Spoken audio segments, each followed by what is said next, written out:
Imagine Europe in late 1943. Germany was still dangerous, still powerful, but inside the Nazi war machine, something had changed.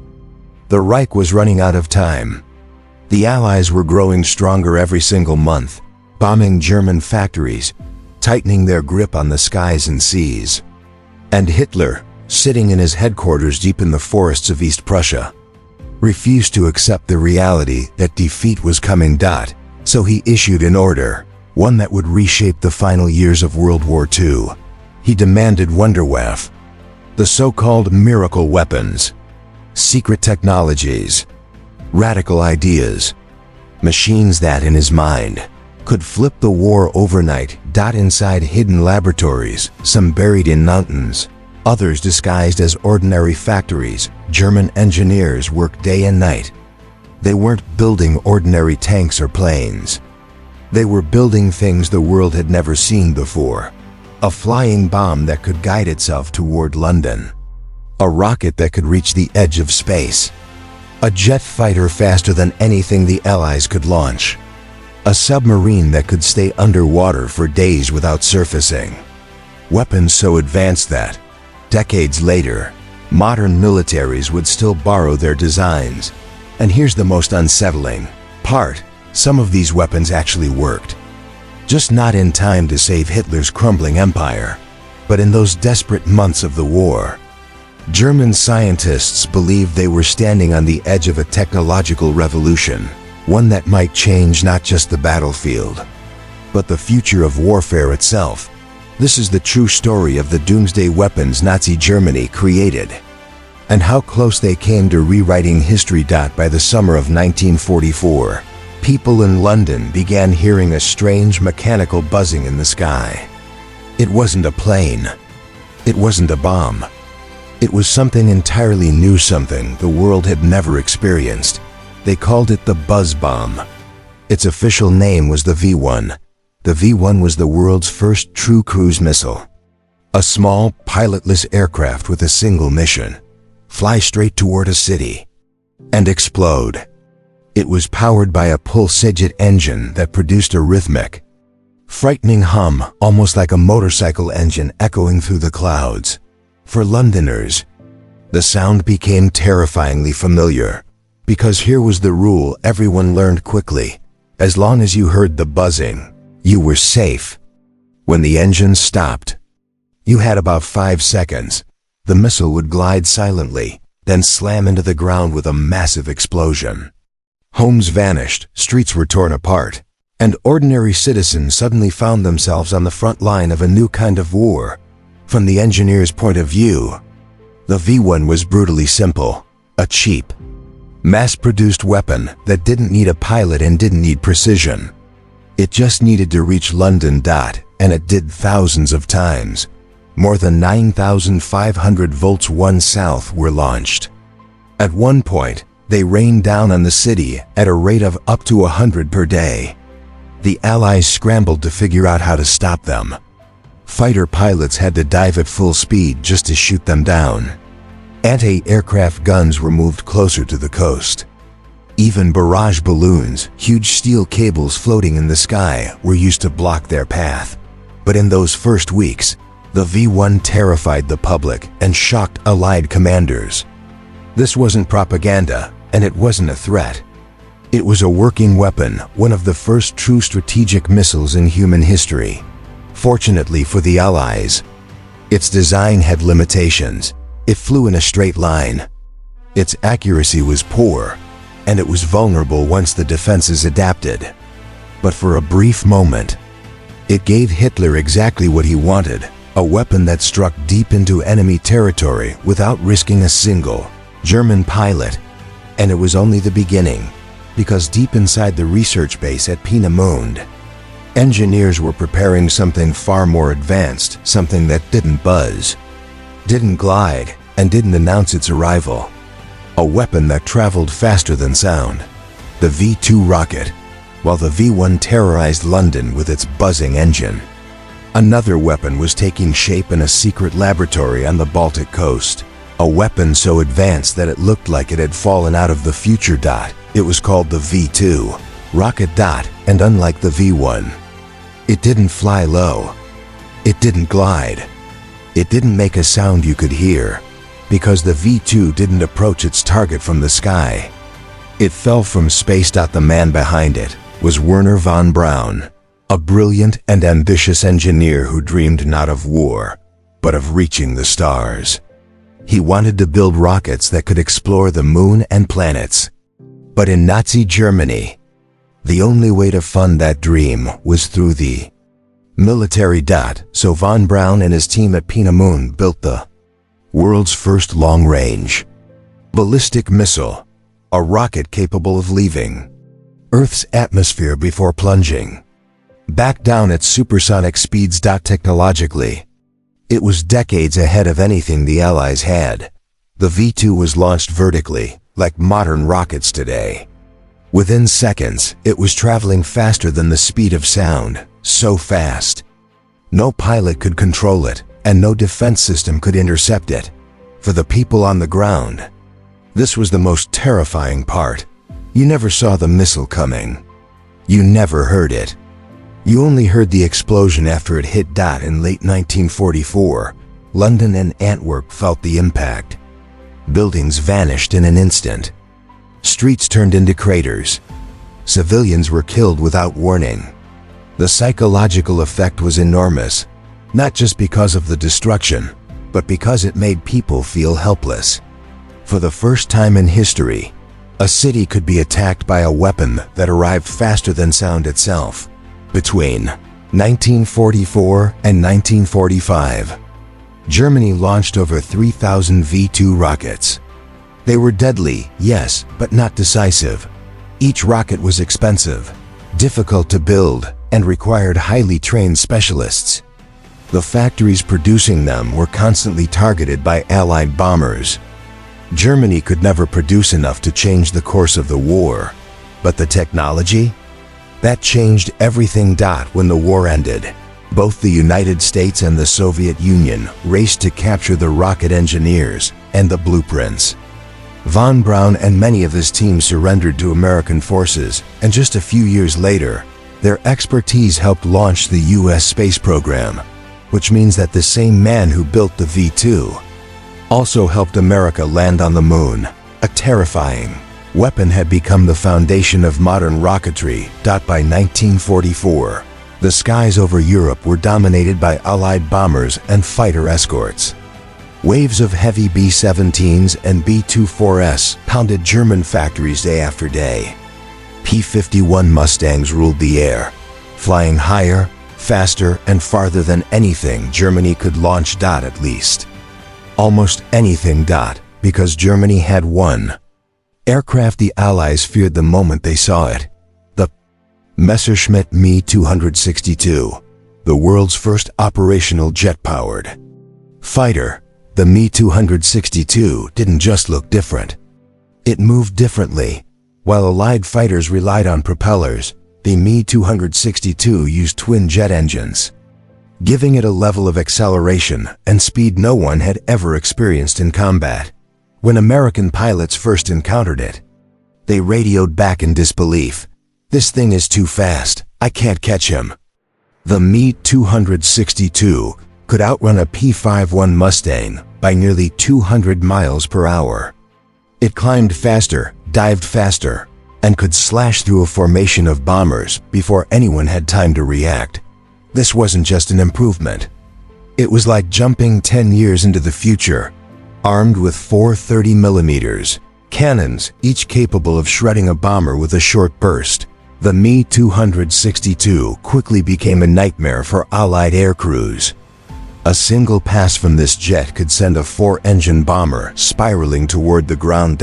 In training tests, German pilots predicted that if hundreds of Me-262s had been deployed in 1943, the Allies might not have achieved air superiority until much later, or at all. But there was a problem, actually. Several problems. Hitler saw the Me-262 not as a defensive fighter, but as a high-speed bomber. He ordered engineers to convert it into an aircraft capable of carrying bombs, which delayed the program by critical months. Those delays meant that when the Me-262 finally entered combat, Germany was already losing the war on every front. Engineering genius and fragility, the jet engines themselves were revolutionary, but fragile. They wore out quickly. They needed special metals Germany could no longer produce in large quantities. They were vulnerable during takeoff and landing, the moments Allied pilots quickly learned to target. Even worse, Germany simply didn't have enough fuel or skilled pilots left to form the squadrons needed to truly challenge Allied air power. The Me-262 was a technological masterpiece trapped in a collapsing empire. A glimpse of what could have been in the hands of experienced pilots. The Me-262 proved what it was capable of. It shot down hundreds of Allied aircraft despite being massively outnumbered. It forced the Allies to rethink air tactics, and it laid the foundation for the jet age. The truth is unsettling. If the Me-262 had been deployed just a year earlier, or in large numbers, the air war over Europe might have dragged on much longer, and Allied bombers would have paid a far higher price. But history is not written by prototypes. It's written by timing, and for Nazi Germany, time had already run out. While Allied pilots were learning to fear the speed of the Me-262, another secret German aircraft was taking shape, one so unusual that it didn't even look like a plane, that it looked like a bat. A shadow, a flying wing with no tail, no fuselage, and an almost alien silhouette. This was the Horten Ho 229, the first aircraft in history designed with stealth in mind, and it was decades ahead of its time. The dream of two brothers. The story begins with two young aviation prodigies, Walter and Reimar Horten. They loved gliders, believed in radical design, and were obsessed with one idea, that the most efficient aircraft was simply a wing. When the German Air Ministry asked for a high-speed fighter that could outrun Allied planes, the Horten brothers proposed something almost unbelievable. A jet-powered flying wing built mostly from wood. At first, it sounded impossible. Then, they built it, a shape that confused radar. The Ho 229's design wasn't just beautiful, it was practical. A flying wing has no traditional tail or vertical surfaces. That made the aircraft naturally smaller on radar. Less reflection, less detection. When modern engineers analyzed the surviving prototype decades later, they discovered that the Ho 229's shape genuinely reduced radar visibility, similar in principle to the B-2 Spirit stealth bomber America would deploy more than 50 years later. The Horten brothers didn't have the word stealth, but they understood the science behind it. A jet-powered ghost powered by two jet engines, the same kind used on the Me-262. The Ho 229 promised incredible speed. Engineers estimated that'd reach over 600 miles per hour, fast enough to outrun most Allied fighters. Its wooden structure made it lightweight, its shape made it aerodynamic, and its jet engines made it deadly. During early test flights, the aircraft performed better than expected, smooth, fast, and surprisingly stable for such a radical design. One test pilot reportedly said, "This is the future of aviation." He wasn't wrong. The crash that changed everything, but the program suffered a major setback. During a test flight in early 1945, one of the prototypes crashed, killing the pilot. The loss slowed development at the worst possible time. Allied forces were advancing from both east and west, and Germany no longer had the luxury of long-term research. Even so, the Nazis pushed ahead. A partially completed Ho 229 was being assembled when American troops captured the facility. Engineers studying the aircraft were stunned. This wasn't wartime desperation. It was a glimpse of the aviation future. The U.S. dismissed many German projects after the war. But the Ho 229 was carefully packed, shipped to America, and studied for years, a ghost that lived on today. Aerospace historians consider the Ho 229 one of the most important aircraft never to reach mass production. It proved that stealth wasn't an American invention of the 1980s. The concept had roots in a German workshop during the final months of World War. I doubt if the Ho 229 had entered service. Allied bombers would have faced a fighter they could barely detect, let alone catch. But like many Wunderwaffe projects, the idea was brilliant. The timing was disastrous. If the skies over Europe were becoming a technological battleground, the Atlantic Ocean was no different. For years, German U-boats had terrorized Allied convoys, sinking merchant ships faster than they could be replaced. But by 1943, the tide had turned. Allied radar, sonar, depth charges, and long-range aircraft made the oceans deadly for German submarines. The hunters had become the hunted. U-boat losses were staggering. Germany needed a miracle to regain control of the sea, and in 1944, they tried to build one, a submarine so advanced that it shouldn't have existed until the 1960s. The U-boat, Type XXI, a submarine. Designed for the future, most submarines in World War II were really surface ships that could hide underwater for short periods. They had to rise frequently to recharge batteries, breathe fresh air, and travel long distances.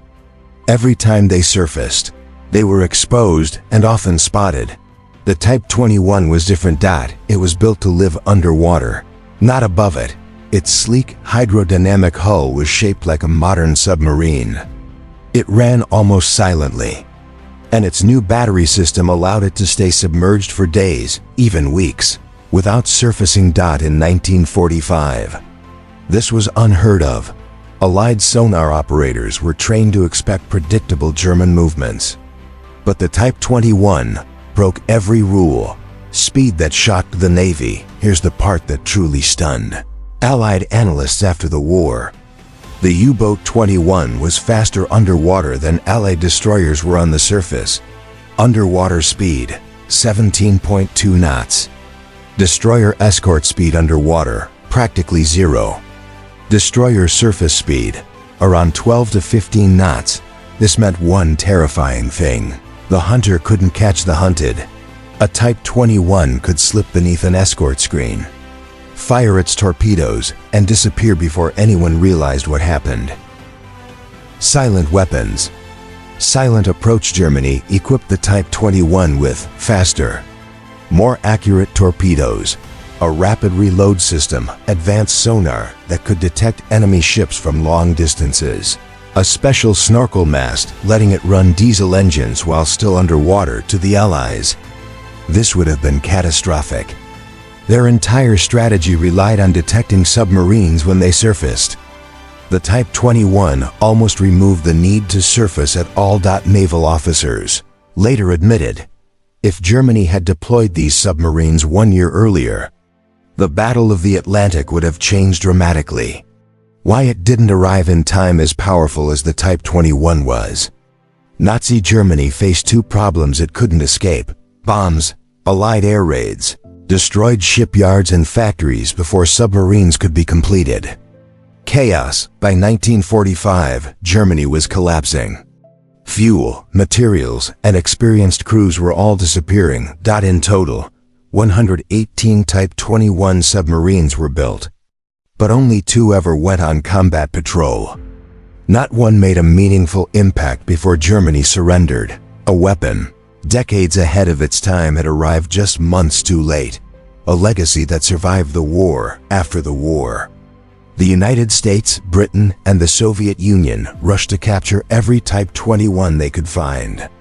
Its revolutionary design influenced nearly every submarine built afterward, from the U.S. Navy's Cold War fleet to Soviet attack subs. In a strange twist of history, the submarine meant to revive Germany's fortunes became the blueprint for the navies that defeated it.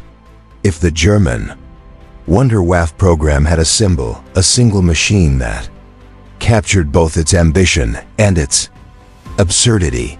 It was a tank so huge that soldiers joked it needed its own postal code. The Panzer VIII Maus, the heaviest tank ever built in human history, not just in World War II, ever, a monster born from Hitler's obsession. By late 1943, Hitler was obsessed with super weapons, massive guns, enormous rockets, and armored vehicles that could crush anything in their path. When engineers proposed an ultra-heavy, almost indestructible tank, he immediately approved it. The result was something that barely fit the definition of a tank. Weight, 188 tons. Armor, nearly 10 inches thick in some places. Main gun, a colossal 128mm cannon, the same size used on anti-tank artillery. Secondary gun, a 75mm cannon mounted right beside it. I'll put it in perspective. An American Sherman tank weighed about 30 tons. The Maus was more than 6 times heavier. This wasn't just a tank, it was a battleship on land. Armor, past the point of reason.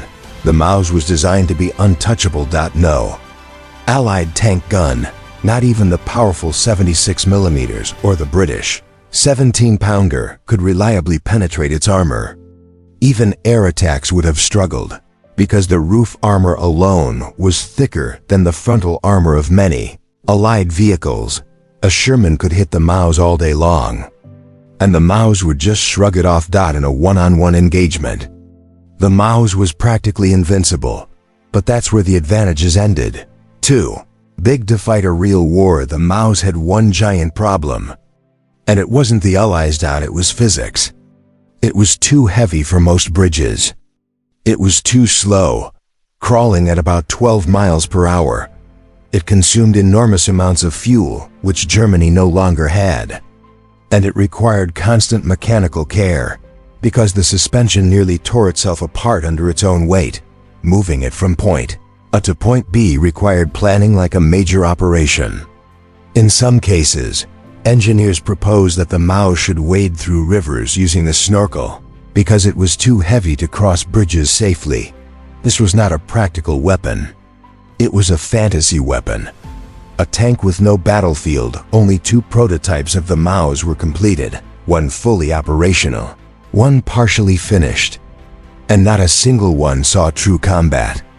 By the time they rolled out for testing, Germany was already collapsing.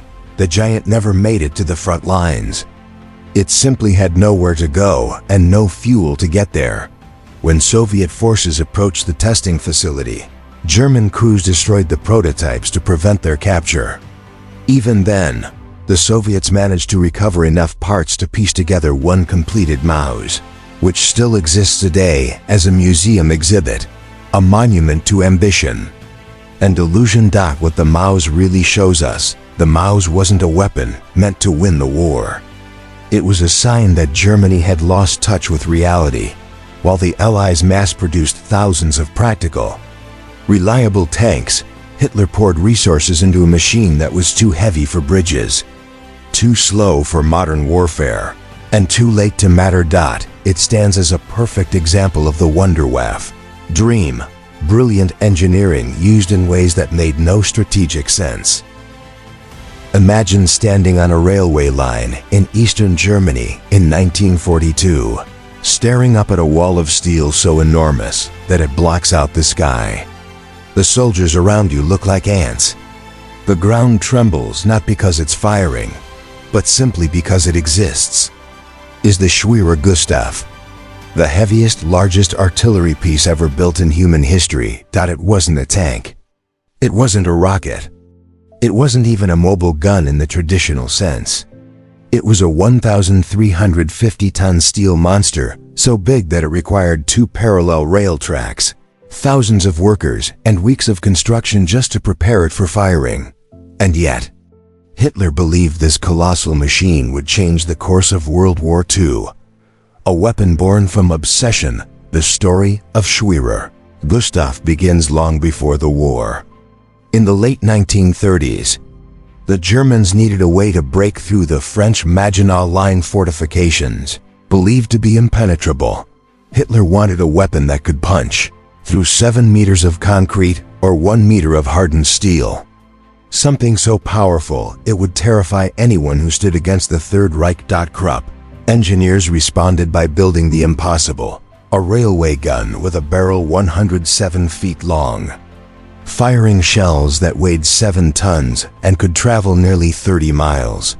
Just imagine a piece of ammunition the size of a small car, flying across the sky.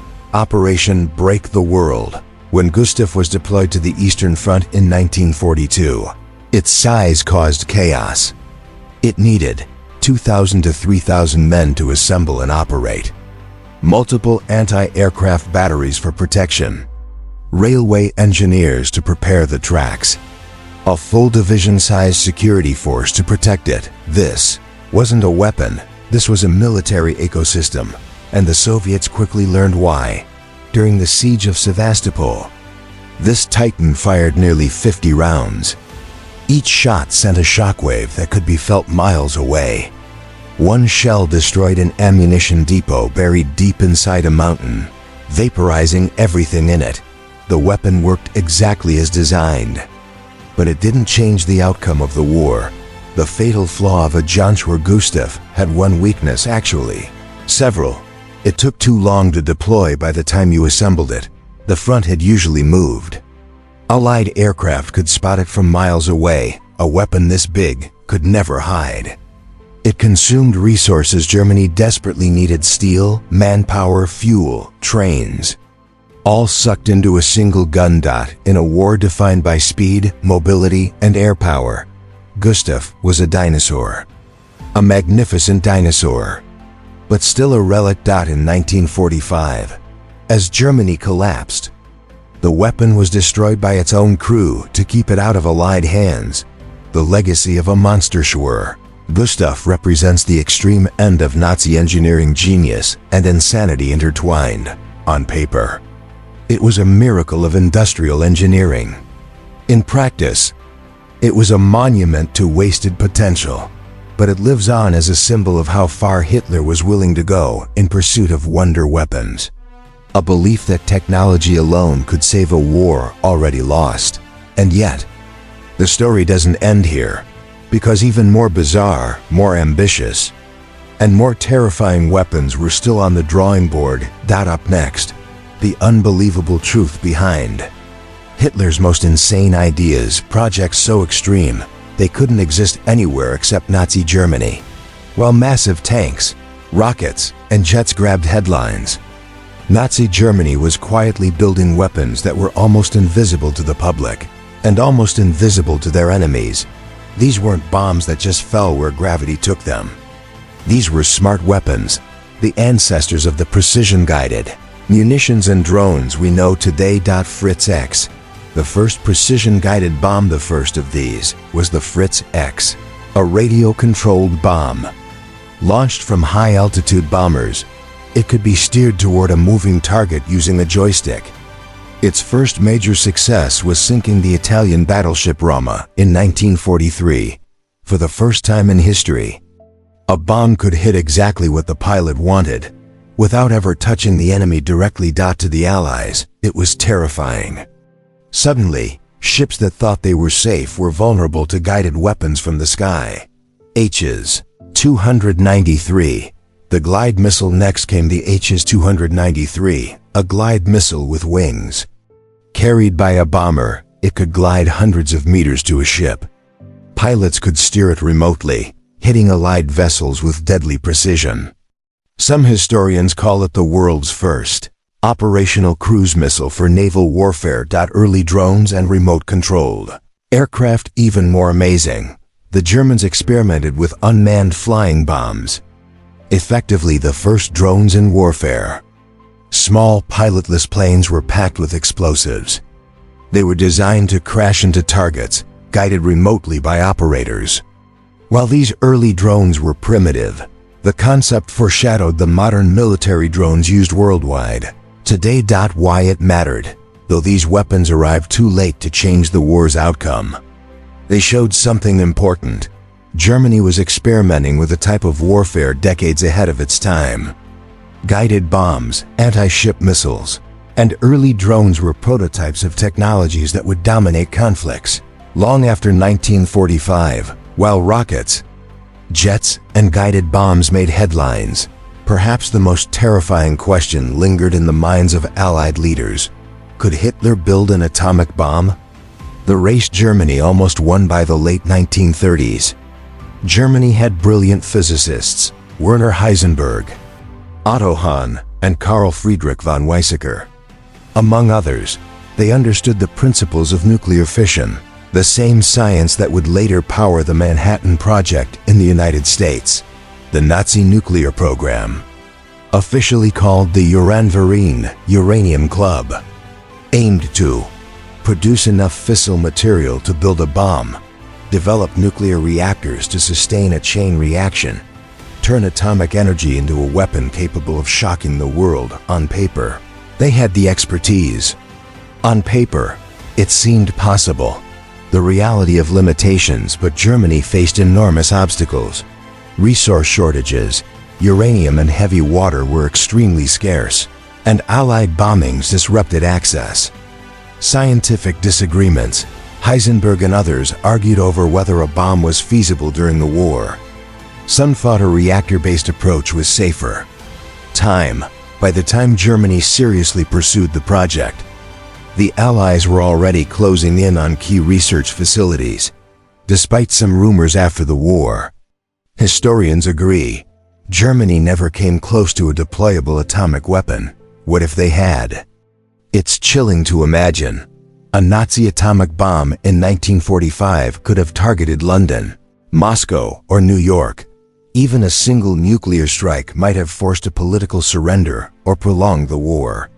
But the combination of resource limits, technical hurdles, and strategic mismanagement meant this nightmare never materialized. Legacy of the program after the war. The Allies launched Operation Alsos, sending scientists and materials to the US and Britain. Wernher von Braun went to the US to lead rocket development. German nuclear knowledge influenced early Cold War programs. In other words, even failed Nazi projects helped shape the world's post-war military and space technology, but fortunately, not with the catastrophic results Hitler had envisioned. After exploring rockets, jets, tanks, submarines, and even early nuclear efforts, it's clear that Nazi Germany poured incredible resources into Wunderwaffe, miracle weapons. But despite their brilliance, these technologies couldn't turn the tide. Here's why. Timing was fatal. Most of these weapons arrived too late. By the time Me-262 jets or Type XXI submarines were ready, Germany had already lost air and sea supremacy. Resource shortages, steel, fuel, and manpower were dwindling. Massive projects like the Panzer VIII Maus or Schwerer Gustav consumed materials that could have built thousands of conventional tanks, guns, or planes instead. Allied bombing and logistics factories producing these weapons were constantly bombed. Supply lines were stretched, and even the most advanced weapons couldn't reach the battlefield in numbers sufficient to matter. Hitler's interference, his obsession with using advanced weapons for propaganda or experimental roles, slowed deployment. Examples: converting the Me-262 into a bomber delayed its use as a fighter. Diverting engineers to impossible projects like super heavy tanks wasted precious time. Sheer complexity. Many Wunderwaffe were technologically ahead of their time, but fragile, expensive, or difficult to operate. Success required skilled crews and perfect conditions, both in short supply as the war turned against Germany. In short, genius alone couldn't overcome strategy, numbers, or logistics. Even though these weapons didn't save the Third Reich, their legacy lives on in surprising ways. Rocket science and space exploration. Wernher von Braun and his team went on to lead the U.S. Saturn V rocket program, landing Americans on the moon. V-2 rockets became the blueprint for early Cold War missiles. Jet aviation and stealth technology. Me-262 jets, influenced modern fighter design. The Horten Ho 229 inspired stealth aircraft like the B-2 bomber.